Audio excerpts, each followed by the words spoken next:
On that day, after returning home from a night out with friends, I received a text from a number I didn't recognize.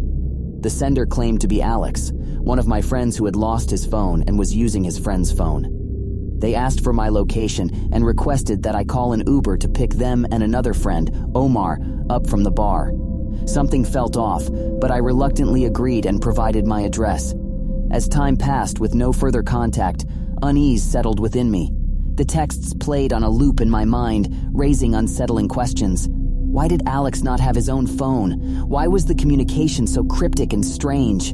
I attempted to call the number, desperation filling my voice as it rang and went to voicemail. Texting Alex's original number proved fruitless as well. It was as if they had vanished into thin air. Doubts gnawed at my thoughts, and a creeping sense of dread settled upon me. The foreign number sent another text, a simple request that sent shivers down my spine. Can we just come in through the front door when we get there? Every instinct screamed for caution, warning me of the danger that lurked behind these words.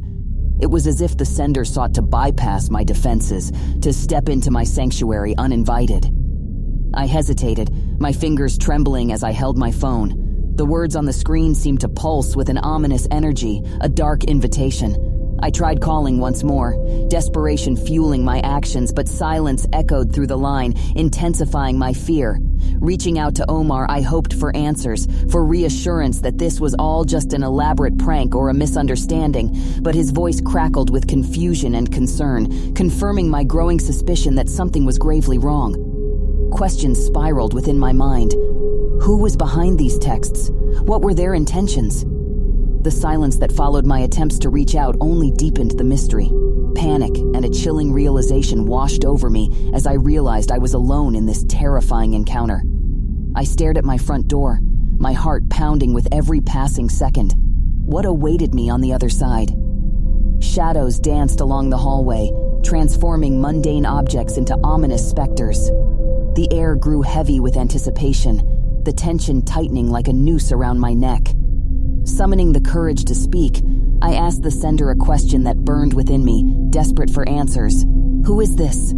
The reply that followed, laced with malice, sent a shiver down my spine. LOL. It was a mocking laugh, a sinister confirmation that I had stumbled into something far more sinister than I could have ever imagined. Fear clawed at my senses as I fought against the rising panic. I refused to yield to the lurking danger outside my door. With trembling hands, I reached for my phone, dialing the number that offered a flicker of hope in this darkness, the police.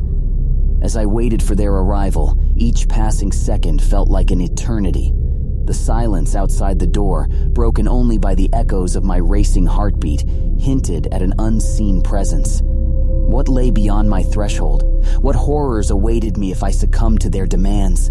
The sound of a knock shattered the silence, reverberating through the hollow emptiness of my home.